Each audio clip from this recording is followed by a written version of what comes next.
опять в другой вход побежала. А у меня она, смотри. Ну, наконец-то, понеслась. Молодец, я верю в тебя.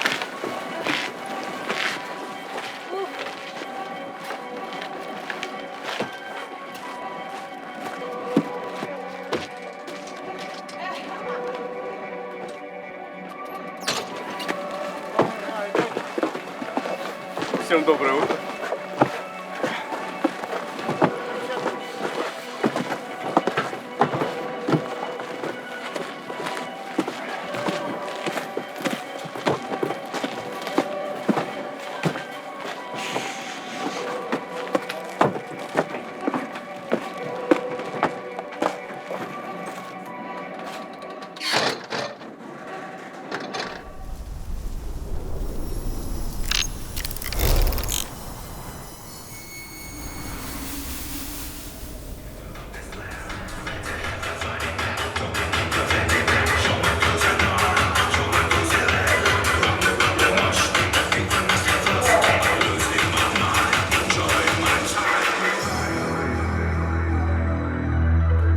Рывки руками в стороны.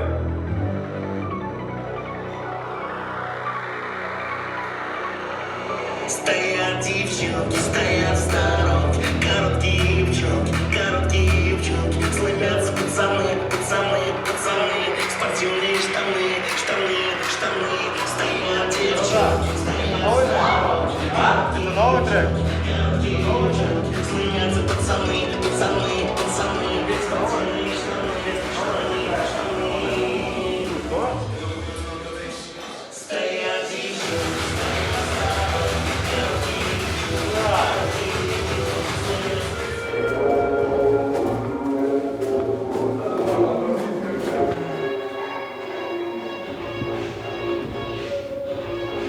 Сколько времени? 7:15. 7:15? Да, до 7:20.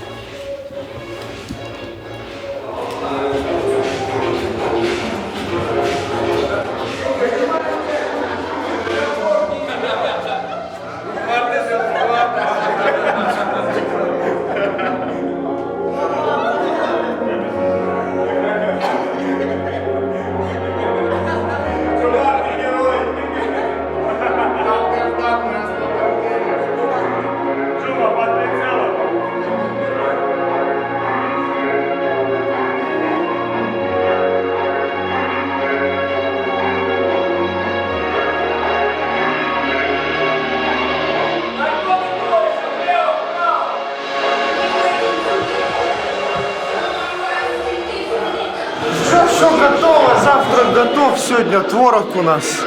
Творог, яички, чай. Рано встал сегодня, не успел облиться.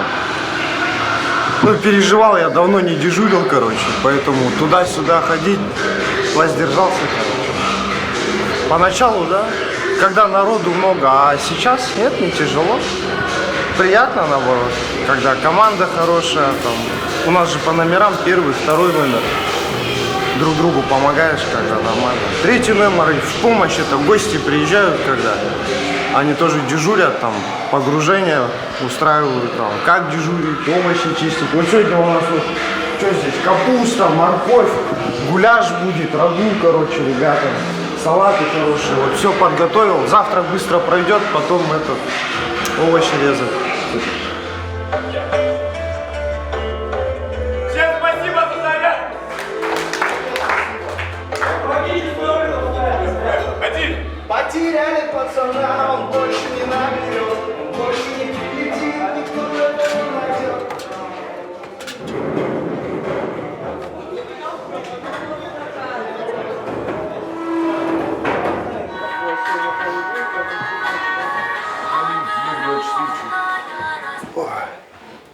Поход только с другими намерениями. По пути встречался с разными людьми, которым объяснял, куда и зачем я иду. Конечно, таким образом я раз и навсегда не решил проблему с наркоманией, но маленький шажок, считаю, сделал.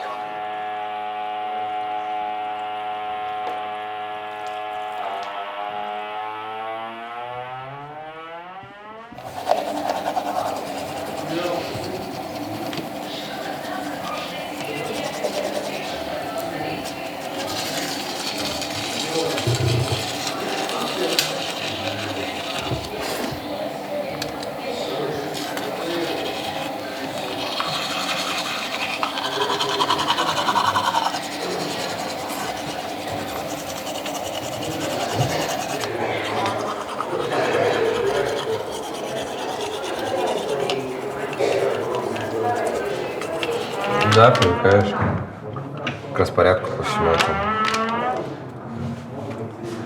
Но все равно уже хочется самостоятельно уже все это делать. Может быть, как семья, да? Да, есть такое. Кто-то уходит, кто-то приходит. Но есть много ребят, которые тут уже давно, как и я. Так, убирал в гардеробе, затем была индивидуальная консультация у меня, и оставшееся время, 1,5 часа, занимался тем, что путеводители исправлял, дополнение вносил. Вы как-то сказали, что сюда мы несколько раз приходим, да? Да, несколько раз. Ну, потому что с первого раза не все получается, и когда говорят тебе, не слушаешь других людей, думаешь, ну, ты особенный, что у меня получится, я не такой, как все. На самом деле болезнь одна, все как у всех. Сколько раз были? В Асаре я сейчас 3-й раз прохожу программу. Первый раз полгода, потом год проходил. Ну, были ремиссии. То есть в прошлый раз я год проходил программу, год ремиссии было у меня. 3 асаровца, бег 6 асаровцев, кухня 1, тренажерный зал 2 асаровцев. Игорь попадает в мониторинг. Ребята, бросайте курить. И попадать будете тоже в мониторинг, как Игорь. Ну вот сейчас ты сказала ключевое слово «пробыли», потому что, ну, я пробыл. Просто. То есть я шел по статусной лестнице, набирал баллы здесь, в программе, я соблюдал все правила, но не общался со специалистами, не следовал их наставлениям. То, что они говорили, я не делал. То есть собой не занимался, занимался чужой реабилитацией. И вышел на самоуверенности, думая, что я все знаю, я все могу, я все понял. На самом деле я о себе многого до сих пор не знаю. То, что у меня внутри творится.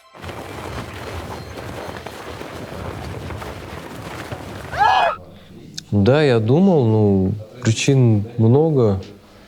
Изначально я все-таки как-то пытался сильно не заморачиваться и обвинял во всем своего отца. То, что он не так меня воспитал, не дал мне свободы в свое время. Я пошел учиться не туда, куда хотел, а куда он хотел. Пошел работать туда, опять же, куда мне с детства говорили, ты будешь там, ты должен по стопам отца идти. Изначально я отца обвинял.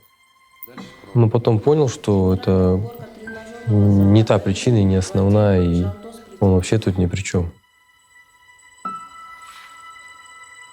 Кем видел вас отец? Отец видел меня полицейским.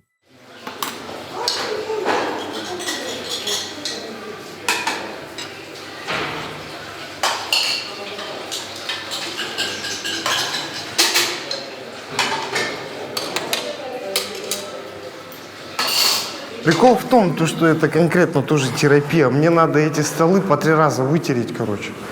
И это все надо успеть до без 15. Здорово, народу мало, все быстро покушали. Я однажды был в программе, нас было почти под 60, 53 человека вот так.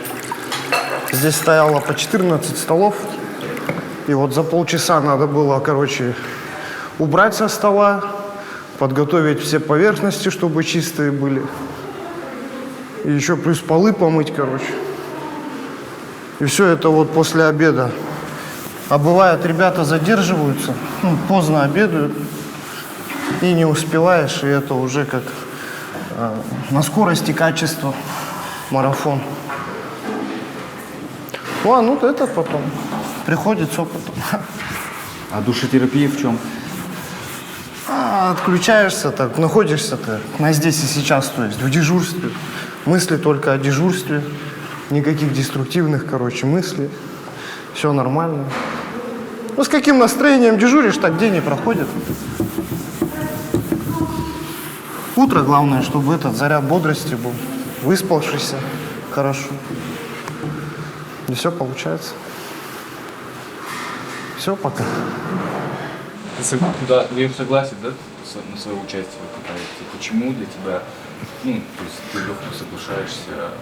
Я лояльен к этому и, наверное, честным перед самим собой. Смогу ли я быть внутри и снаружи, честно? Если касается насчет информационного согласия, наверное, без проблем. Я могу говорить и хочу говорить о себе честно. Это так, чтобы не было. Так. Просто хочешь рассказать об этой проблеме, чтобы ты думаешь, что об этом надо говорить? Но во всяком случае, если мы будем об этом говорить, от этого хуже не станет. Наверное. Может, только ради этого. У меня 2 братишек еще растут. Вот сейчас, слава богу, они спортсмены. Но мама занимается одна вот воспитанием их, пока я здесь нахожусь. Я не живу с родными. И вот просто думаю, не дай бог, если вот пацаны вот столкнутся с этой фигней, вот с этими наркотиками. Я бы не хотел такого. Но, слава богу, вот он мимо обходит пока. Вот. Я старший в семье, и со мной такие проблемы. Сейчас просто с возрастом все время молодежь, вот, моложе ребята поступают сюда, в центр. 20 лет, 19 лет, 18 лет. Наркотики очень легко доступны. Интернет, связь, вот это, оно, все через это. Не знаю, правда, нет. Вот говорят, наркотики нового поколения, вот дизайнерские, оно молодежи очень интересно. И вот на каком этапе своего возраста они начинают употреблять, здесь я вижу, что они на этом возрасте и застревают.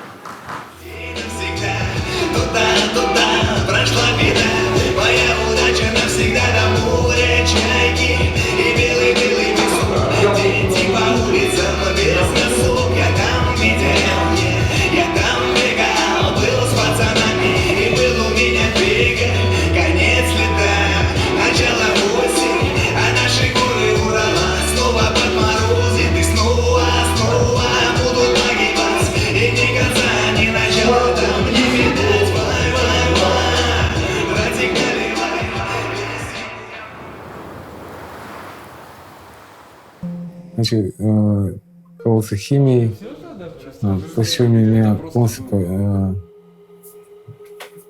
Я вот в один из дней проснулся и лежу и понимаю, что не могу ходить.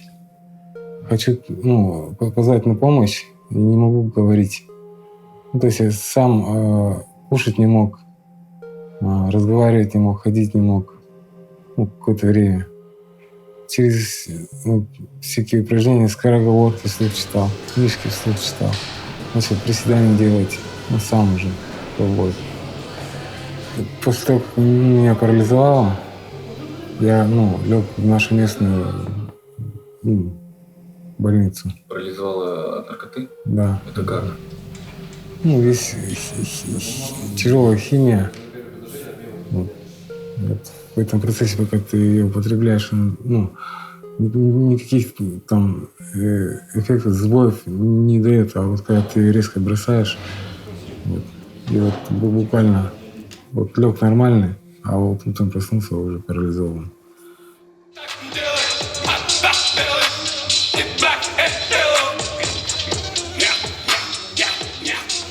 Мне, больше нравится этот трек, весь в отца. Потому что у меня отец тоже был зависимый человек.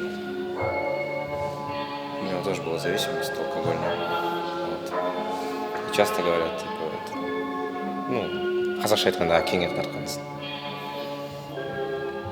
Да, я понимал, что есть проблема, получается. Но я считал, что я сам легко с этого спрыгну, Что это просто, люди пьют, мне не прикалывает алкоголь. Я могу выпить, но так. Кто-то пьет, кто-то там траву курит, но мне прикалывает вот это. Я считал, что я в любой момент брошу, нет никакой проблемы. Проблема возникла, когда я первый раз украл деньги с дома.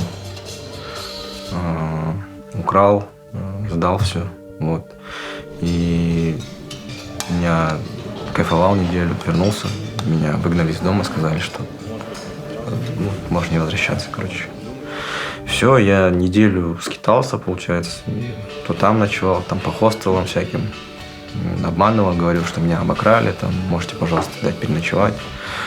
И меня пускали, конечно. Я переночевал, убегал оттуда. Все, подъезды, мечеть. Не знал, что делать. И когда кайфовал, получается, неделю, то с одной девчонкой, то с другой девчонкой, то с третьей, то с четвертой. Их было очень много, эту неделю. Они все были из употребы? Да. Ты говорил, что у тебя есть меф, и они с тобой... Да, это очень просто, как бы. Как-то. Употребив, как бы, с девчонкой, там все, там без слов все понятно. Оно цепляется? Да. Как бы это сразу идет эйфория, получается, и какая-то близость у вас. То есть ты с человеком становишься очень близко, тебе охота, как бы, близость человеческая, тебя к людям тянет. И все, вот. После недели скитаний, можно сказать, даже бомжевания, я вернулся домой, мне мама сказала, ты либо ты идешь в армию, либо ты ложишься в наркологию. Я выбрал пойти в армию. Пошел в армию, был в призывном пункте неделю. И спустя неделю, как бы, сидя в автобусе уже вот, в военной форме, уже все официально, нас было 10 человек. И пришел сержант, сказал, типа, ты с вещами на выход. Я, типа, с меня сняли всю военную форму, сказали, типа, мы не знаем почему, но тебя сняли, короче. Все, через час ко мне подошел майор, сказал, тебя просят пройти в кабинет. Вот. И, блин, для меня очень сложно это говорить на камеру, если честно, про статус.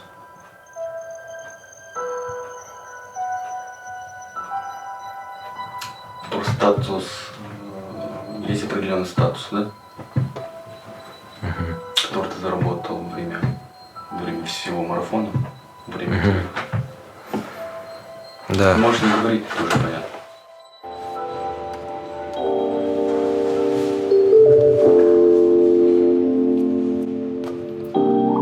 Там не снимали еще? В Апире. Sabır sahta, chill power Жүзімні күнінде жатыр барыма шауын Көзді ашып жұмдым, келіп қалды сауыр Жағдай жаман емес, жағдай тап-тауыр Есеттеріке, тимесіді терекке Ойларымды сенің меңайгем Бастық берсең болды әр әрекет Қызыл ту өнердің алып деген есімнен Ал сендер отыру ал сыбыр-сыбыр Қалада бош жүріс шыпыр-шыпыр Ходите, лечитесь. Выздоравливайте. Сенде әлі күнге шейін шыпыр-шыпыр Эй, жақсы қоя тұр негативті Фокус міндет дұрыста объективті Қартайғанда еске алып сәттерді жиып Мечтать етіміз күштер құйып Эй, алып кел біздің затты Шулама басым қатты Сірә ыдысың бос болса Эй, түсіне алмайсың бұл хатты Сірә Эй, сабыр сақта, chill power 112 деп жатыр барыма шауын Көзді ашып жұмдым, келіп қалды сәуір Көзді ашып жұмдым, келіп қалды сәуір Бөлме қарам, қолға алдым қаламды Суретін салып, туылмаған баламды Үйде қалам, бізді үйде қалам Мұңмен қарадым, толған балам На шаг лучше, чем в России, на шаг лучше, чем, не знаю, по сравнению с тем, что сейчас произойдет во всем мире, мне кажется, на шаг лучше. Да. Намного. А так вообще, блин, меняться — это увлекательное такое путешествие. Блин, я... Самого себя. Ты имеешь в виду в плане стрижки менять? Нет. Нет? Внутренний. Согласен. Я меньше стал реагировать вообще на то, что здесь происходит. Аналогично. Я, порой с улыбкой смотрю, да, на людей, которые это реагируют. Ну, себя видишь в прошлом? Да, я себя вижу в прошлом. Хотя я сам до сих пор реагирую на что-то, да? То есть осталось еще что-то, что я не прожил еще. Леха, расскажи мне что-нибудь о своем опыте употребления. Не, на опыте срыва расскажи мне. О, срыва? Да, именно опыт срыва меня интересует твой. Поделись со мной. Да вот это, стоял на месте, можно сказать. Не развивался. Работа, дом, вот и сорвался. Ну, получается, никакого досуга, да, никуда не ходил, все, только работа, дом. Да, хотя живу в Алмате, у нас там горы, прикинь. Все, ходи не хочу, путешествуй там по этим горам, лази. Нет же, дороже оказалось выйти употребить. Ну, срыв — это вообще, такое привычное состояние, я скажу, знаешь, для меня. Это привычка. Уже легкий способ уйти от проблемы, да? Да, уже привычка срываться, это уже, вошло в привычку. То есть не решать проблемы, а отворачиваться от них, убегать. В который раз ты уже приезжаешь в центр, и вообще на лечение? Вообще, я 7 раз принудительно лечился. Обалдеть. И второй раз вот сюда, в центр, приезжаю. А, ну, в прошлой программе Да, мы с тобой были как раз. Да. В прошлый раз. А ты после того, как вот в прошлый раз вышел, сколько оставался в ремиссии, в чистоте? Я сразу сорвался. Прям в этот же день, как вышел? Да, что ли? прям в этот же Почему? день. Но потом... Не, а почему? Да я откуда знаю, почему. Просто так, да? Да, просто Ничего так. не предвещало беды? Нет. Опять же, есть же ложное вот это, что я справлюсь один разок и все. И я справлюсь. И все будет хорошо. Ага. И который раз убедился, что ну так не бывает. Контролировать пробовал? Нет, не получается. Контроль невозможно. Нет, невозможно. Нашему брату вообще нельзя. Ни капли, короче. Да, я знаю. Прохавал на своем опыте тоже это. Пробовал контролировать употребление. Ни к чему хорошему не приводит. До поры до времени, как говорится. Не зря эта поговорка у 12-шаговых, да? 1000 рюмок мало, одной рюмки много. Вот это одна, она самая такая губительная, первая. И все. Господа, дальше мы сами. За несколько дней до этого прихожу к своему знакомому, говорю ему об этом, расклад даю весь вообще, что я хочу сделать. Но я почему-то посчитал, что если я к нему приду и сейчас скажу это, он скажет мне: ты, братан, успокойся, остепенись, говорит, нафиг тебе это надо, вот курим траву, давай курить траву дальше. Но он в итоге спросил меня: что, когда? Я сказал ему, когда, ну и все, в итоге мы затусили. Ну все плохо закончилось, потому что, ну, синтетика, ну именно конкретно сейчас буду про соль, никакого кайфа мне не принесла в тот день. Я параноил, в итоге пытался сбить все это травой, у меня не получалось. Потом в итоге в концове, когда все кончилось, я просто набухался, короче. И в этот день познакомился там с другой девушкой. В итоге я с ней же поехал вечером уже. На следующий день я поехал за спайсом. Ну и, соответственно, все это продержалось еще ровно 2 недели. Как вы находите всех этих людей? Блин, я, если честно, я не знаю. Это очень легко все на самом деле. То есть ты употребляешь, я употребляю. Давай вместе. Все, давай. Ничего сложного, то есть. Девушка нарисовалась со спайсом? Да вообще случайно, вообще, если честно. Я просто был пьяный там. Ну, и как-то, ну это получается... Наркоман видит наркомана? Да, наркоман видит наркомана, да. По-любому. Если человек сам не хочет это бросить, никто ему не поможет. Он будет и в 5-й, и в 10-й раз сюда заезжать. Какие у тебя ставки на то, что ты бросишь? Честно, я не знаю, потому что я в программе не так давно. И чтобы ставить, ну, ставки какие-то, я еще не знаю. Если честно. тебе сейчас подсыпать дорожку, ты потребишь? Я не откажусь. Вообще ничего, даже мысли не будет. Чтобы подумать там, да, нет, ну, мысли будут, конечно, я буду все минусы, плюсы, но больше уйдет в плюс, что я не откажусь. Это еще есть скрытая тяга, когда начинается у тебя здесь качели, ты очень сильно хочешь домой, придумываешь себе разные отмазки, что там надо дома что-то сделать, долги там всем отдать. Это называется скрытая тяга. И человек выходит, напридумывает себе и сразу же срывается. Сказал, я тебя сегодня просто сам записывал в текушку, и я говорю, ну ладно.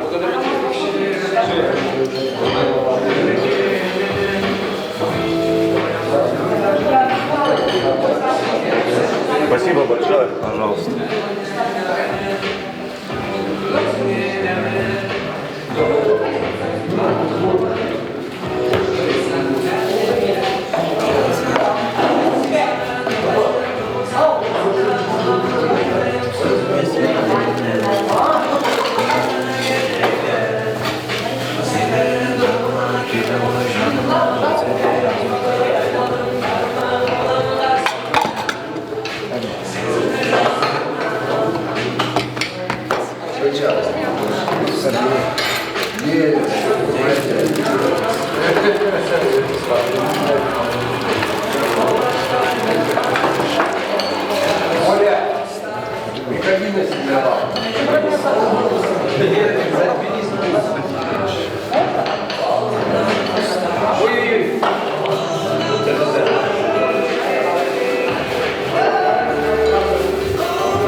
Сейчас 3-й месяц идет. 3-й месяц, как сюда перевелся. Плюс 2 месяца было в городе, в центре. Как себя чувствуешь сейчас? Пойдет, сегодня выходной, отдохнул, классно. Баня была, с ребятами общение, фильмы посмотрел. Сейчас вот перед собранием на документы смотрю, чтобы без ошибок было. Если есть ошибки, ну, ребята будут обсуждать это. Ты свои ошибки ищешь? Или Свои чужие? и ребят, может быть, да, кто что упустил. Сегодня воскресенье, выходной, в принципе, перестановок всяких не было. Меня вот из распорядка перевели в учебу. Буду там работать в направлении. Учебный процесс проведу на следующей неделе. Ну, для новичков и для ребят, в общем. Все. Это будет очень печально, если я это забуду.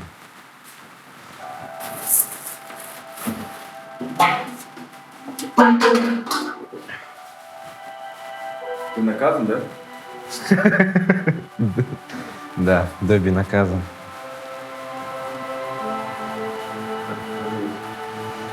Короче, у меня есть, я это объясняю так, у меня есть, короче, жизнь, ну, в детстве, короче, я очень плохо писал диктанты, всякое такое. И у меня так сложилось, типа, какой смысл себя перепроверять, если у меня все равно будут ошибки? Я когда вот эти вот, ну, печатаю стенды, получается, надо делать изменения. И такой печатаю, ну, вроде на глаз все нормально, то есть перепроверяю тоже нормально. Нет, все равно люди находят ошибки. И вот за эти ошибки, то есть, если не первый раз, если систематически у тебя есть эти ошибки, то так получается. То есть это какие-то навыки, которые потом тебе помогут в социуме. То есть вообще сама программа настроена на то, чтобы первое — это убрать, получается, все твои патологические какие-то жизненные, то есть то, что ты, когда употреблял, у тебя сложился какой-то стереотип. Что-то ты делал, получается, когда употреблял. То есть там, ну, банально там не ухаживал за собой, там, не заправлял кровать, там, одежду там не складывал. Ну, банальные такие вещи. Там, что еще? Ну и всякое такое. У кого-то там, у кого большой стаж употребления, люди бывают, кто-то разучился писать, есть такие люди. Вот. У кого-то очень плохо с памятью, вот. Вижу во сне, и вот я подросток, губами твоим прикоснулся к губам. Это же наш с тобой перекресток, слышишь, оставь меня там, оставь меня там, оставь меня там. Определил человека, что ему нужна реабилитация. Ну, сложный вопрос, честно. Если он употребляет наркотики периодически, этого хватает. Чтобы пойти. Да. Если есть желание, получается, употреблять, и ты не можешь с этим ничего сделать, потому что новые наркотики дизайнерские, они сразу... Я думал раньше, что героин, вот это вот все наркотики, это намного сложнее. Оказывается, наоборот, дизайнерские наркотики, эфедрон, соли, они намного страшнее и действуют в 3 раза быстрее, в 3 раза сильнее на твою психику. То есть, употребив раз, ты не забываешь никогда этого. Она у тебя здесь как болячка остается. Вижу во сне, и вот я подросток, губами твоим прикоснулся к губам. Это же наш с тобой перекресток, слышишь, оставь меня там, оставь меня там, оставь меня там. Спасибо, друзья!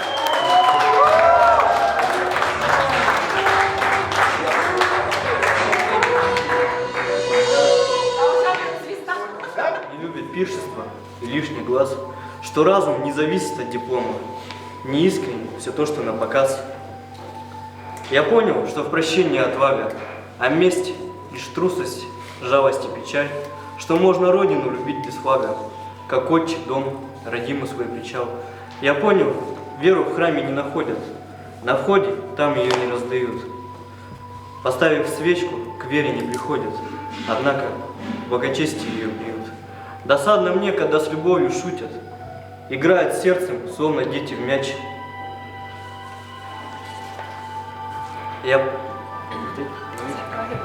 За праведность сегодня всех осудят.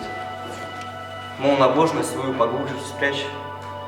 Противно слушать сплетни и злословия, как и красивых громких слов в глаза.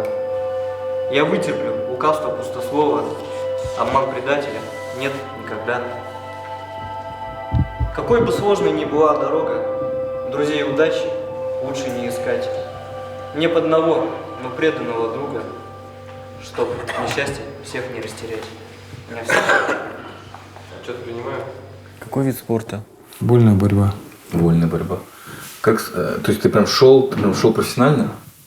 Да, ну, на профессиональном уровне занимался. Вот. Много турниров выигрывал. Городские, областные соревнования. Вот. Скажи, пожалуйста, когда ты начал принимать травмадол, да? Он для чего принимается? От травмы у тебя? Да, вообще он, действие, он, боль. Да, приглушает боль. Вот такое действие. А травма была серьезная? Ну, травма была серьезная. Связки порваны, и рука вылетает. И чтобы боль приглушить, тебе прописали его или как это было? Нет, я сам начал его. Без врача? Да, без врача. Кто-то подсказал? Были такие ребята, которые сами принимали, и мне дали такой совет.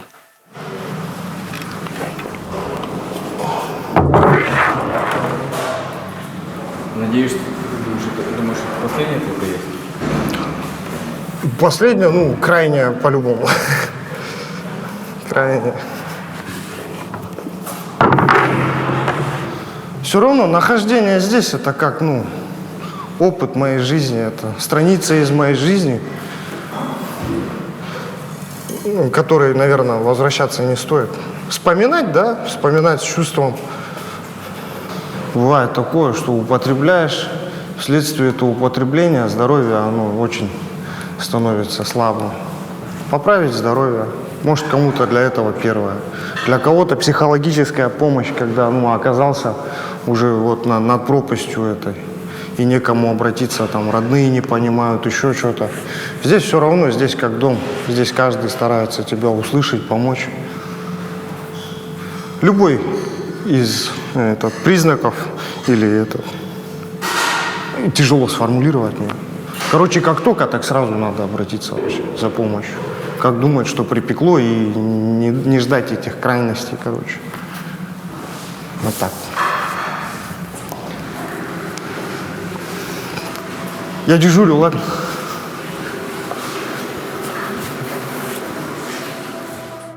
Раньше наркотики были доступны не для всех. Это определенный круг лиц, не всем позволялось их употреблять. Потом вот начало 2000-х годов пошло так, что ушло это все в массы. И сейчас очень, страшно, это действительно очень страшная болезнь. Она официально признана болезнью. Сейчас вся молодежь, она сидит в интернете, вся, абсолютно вся. И это все через интернет идет. То есть мне приходят на телефон ссылки с предложениями о работе, с большим заработком. То есть, это предложение работать курьером, закладчиком. Многие ребята сейчас идут туда работать, сами подсаживаются, и за это очень большие сроки. То есть, это страшно. То есть многие ребята уже с 12 лет, с 13 лет, они уже плотно на этом сидят. Не то, что попробовали, а плотно сидят. Если все-таки подумать, это что за этим стоит? Не знаю, у меня такой момент возник, получается, когда приезжали гости, претенденты, что,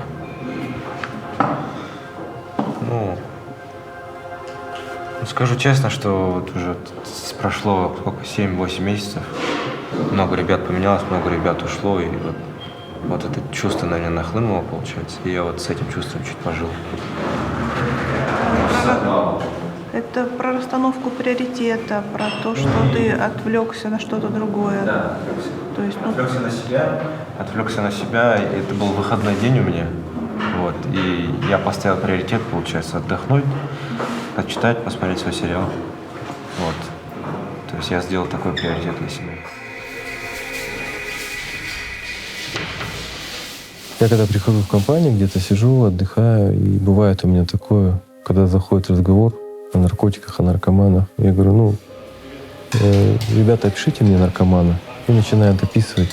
Да, это грязный, там, вонючий, опустившийся там человек, худой, страшный. Я говорю, ладно, хорошо. И потом я говорю, я наркоман. И мне никто не верит. То есть вот у людей сложилось такое, что это не человек, это какой-то монстр. Там, это... То есть я с разными людьми разговаривал, разное говорил, спрашивал. То есть все, абсолютно все говорят, что это не люди, что это не болезнь, это блажь, это придурь, это просто, человек жиру бесится, когда употребляет. То есть многие люди не признают это болезнью. И, прям неприятно это ощущать на себе иногда в некоторые моменты. Просто эта стигма мешает ребятам, устроиться на работу также, какую-то, получить хорошую работу, должность какую-то. Даже человек может проработать на этой работе долгое время, и если узнают, что он стоял на учете или употреблял, то могут просто уволить его. Скорее всего, уволят. Скорее всего, уволят даже, да. Не объясняя причины, и, скорее всего, он будет в обществе как отщепенцем. Очень редко я встречал таких работодателей, которые идут навстречу. И людей редко встречал, которые тоже идут навстречу таким людям, как я. Варианты, близко, актер, рядом. Нет. Адрау. Нет. АКБ. Не совсем. Баура. Откуда все эти? Недалеко. Все забастовки начинаются. Продолжим. Да.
Че, Кайрат готов к стулу? У меня какой-то мандраж есть немного. Специалисты приедут, нет? Ты уже разговаривал? Завтра поеду, приглашать буду. Только завтра, да? В Апир, да. Наши-то будут, апировские, не знаю, влезут в развозку, не влезут. Не, внутренне как себя чувствуешь вообще? Готов ты к статусу волонтера? Я не знаю, как так получилось. Я просто знаю, я здесь не первый раз, я на учете не состою. То есть, это особенности, наверное, этого центра.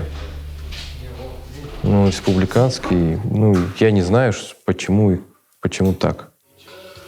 Насколько я знаю, сейчас просят у центра МВД или прокуратура базу данных. Но я считаю, это неправильно. То есть, это наше право. Мне кажется, что оно не то, что скрывается, но вот именно как на учет я не состою. Мне в какие-то моменты проще, что я не состою на учете.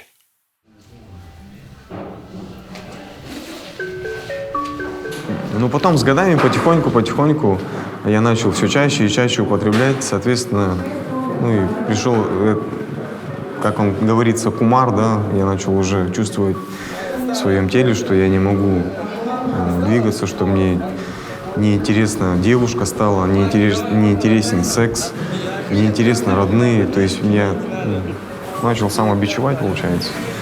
То есть мне неинтересно было жизнь. Мне было по кайфу я и наркотик. Ваши родители были из благополучной семьи? Я бы не сказал, что вау, прям, с нормальной пролетарской семьи, советской. Не было там такого, чтобы у нас шиковали. Как они отреагируют, родители? Они долгое время не знали об этом. Я приехал первый раз в 17 году. В 17 году, и нет, я не в Осаде был, я был в центре на Кутузова. Я там прошел реабилитацию около 2 месяцев.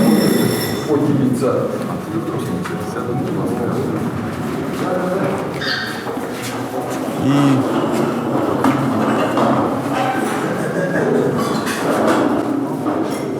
чуть-чуть не дождались, блин.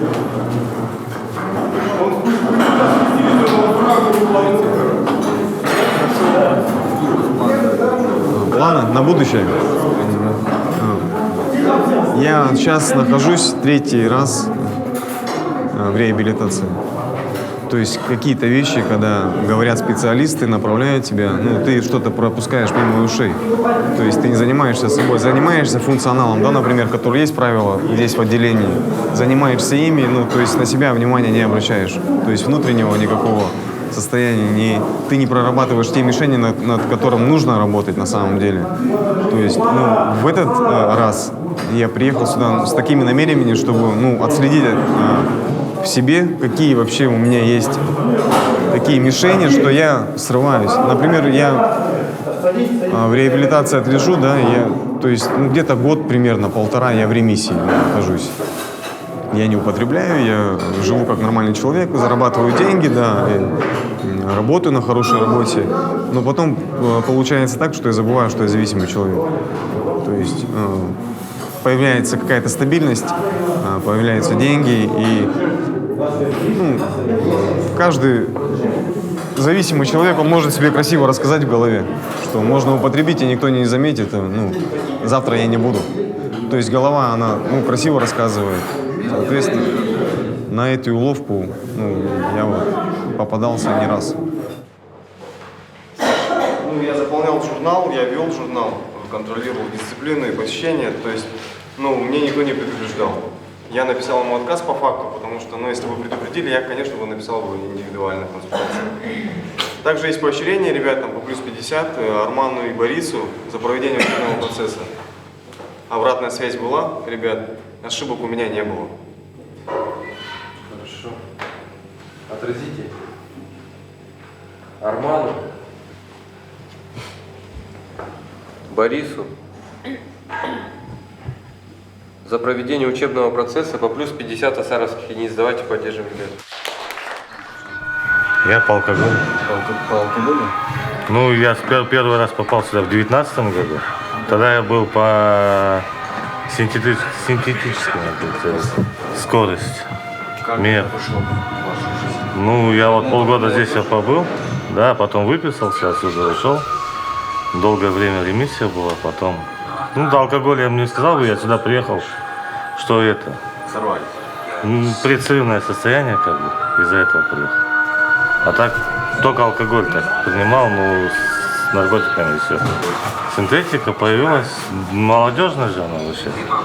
Но у нас во дворе в Алмате, как всегда, молодежи много. Я родился в Алмате, там народу очень много. И как, я шел домой, ну там, ну с района пацаны все. Мы-то Анашу это все постоянно курим. И кто-то предложил, давай попробуем, попробовали, понравилось. И 2,5 года я без перебоя все бросил. И пить, и только синтетика, и все. Понравилось. Да. Потом до того этого привыкли, что начал обманывать родителей, обманывать всех. Она очень плохая. Как помню, даже вспоминать неохота. Как родители отреагировали? Мама умерла у меня лет 7 назад. Отец, ну, честно, когда легла сюда, он не знал. И сейчас я не знаю как, потому что я курацию еще не сдала, и мне еще звонки нельзя. Вчера я сдала ее, в понедельник буду разговаривать. А так родные разочаровались, конечно, во мне. Многое на меня ставили. И сейчас они в обиде на меня. Я их тоже понимаю.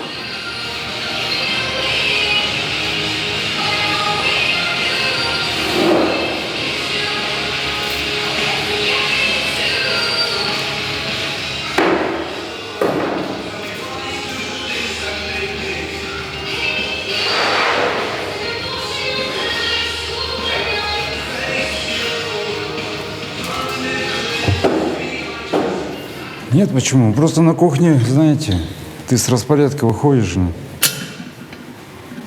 и занят только кухней весь день. Ни о чем не думаешь. Нет, держался. Просто бывают такие моменты, где ты здесь не доработаешь, потому что эта программа создана.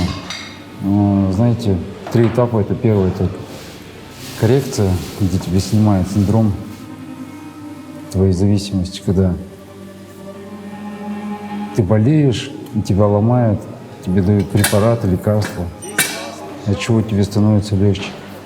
Но со временем эти лекарства тебя уменьшают, и ты уже по этапу восстанавливаешься. У тебя восстанавливается сон, приходят мысли, начинаешь задумываться. Но на 2-недельные сроки есть такое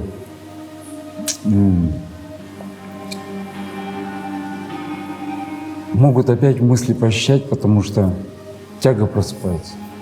Мысли посещают разные воспоминания. И вот это чувство, чувство эйфории, когда ты во время употребления, она опять приходит, и твой организм прямо требует. Сам организм. Да. Просто ты мысленно начинаешь думать, а твое состояние, оно уже начинает просыпаться. И Начинается голод, апатия, настроения нет. да, это уже неохота вставать, лень происходит. Говорят специалисты, что лени нету, но на самом деле это мы лень придумали.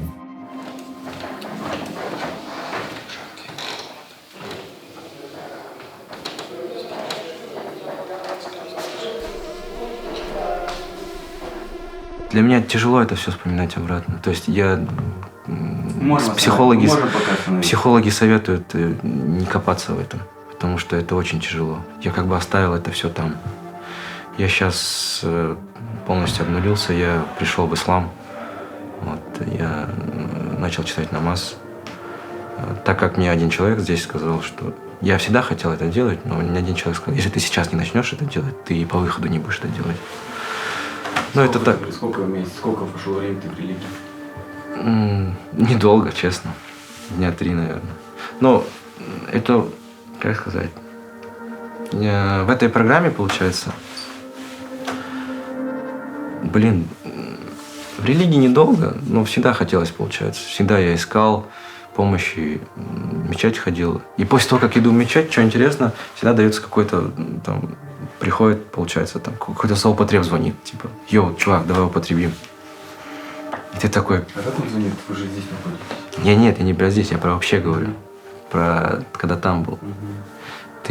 Когда тебе тяжело было, мне очень было тяжело, я ходил в мечеть, говорю, пожалуйста, простите, там, типа, дай мне сил.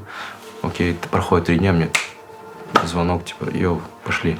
И ты идешь? И ты такой, тебя ломает жестко, короче, ты надо держаться, нет, типа, я пошел, короче. И все, и ты уходишь просто. Пошел куда? Употреблять. Пошел употреблять.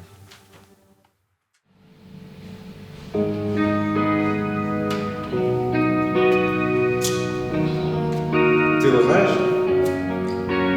Не знаешь?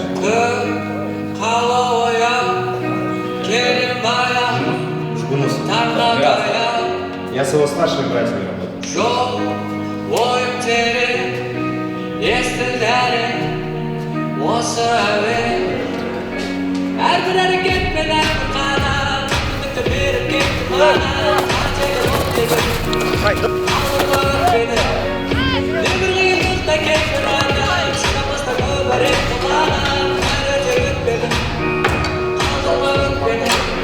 Еще что ли? Что мне, что-то давило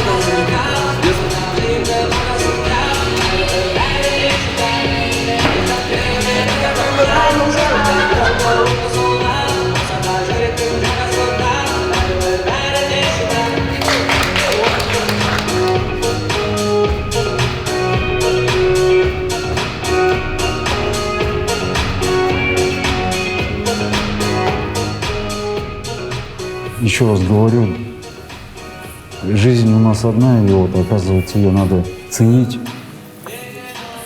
Потому что я хочу жизни и хочу жить трезво, чтобы смотреть как-то в здравом уме на все и получать удовольствие, ну, просто от того, что ты смотришь, что вокруг происходит, что вот растут деревья, течет река, небо. Ну, можно обо всем говорить, цветы, птицы. А когда ты этого не замечаешь, у тебя пустота в голове.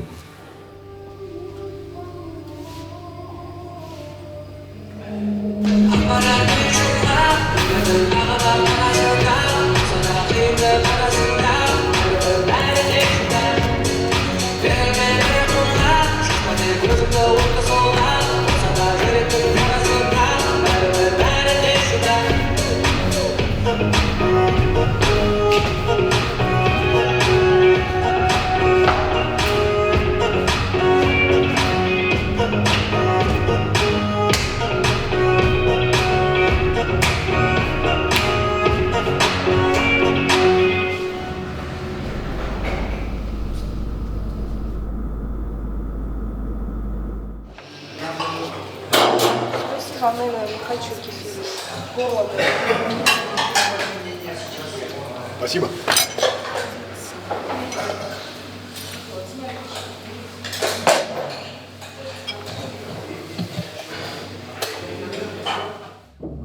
Дина Сара.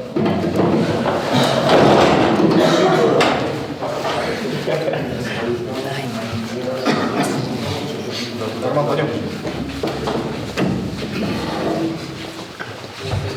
Что происходит?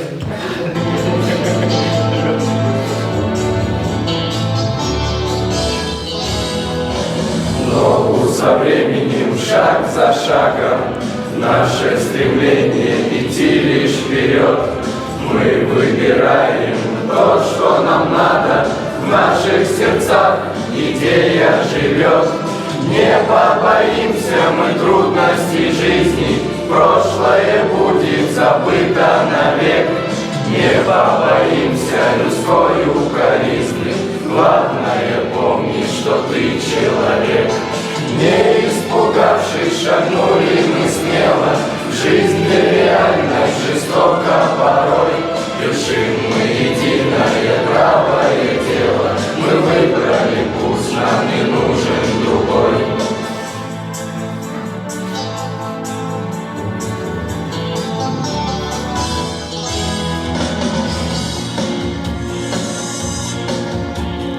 Жизнь нас бросала, жизнь нас сломала, было нам трудно, что говорить, но, слава Богу, время настало, вместе легко нам и жить, и творить.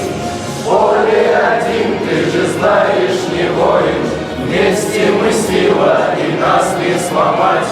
Каждый из нас лучшей жизни достоин, цель наша вместе ее создавать. Не испугавшись, шагнули мы смело, в жизнь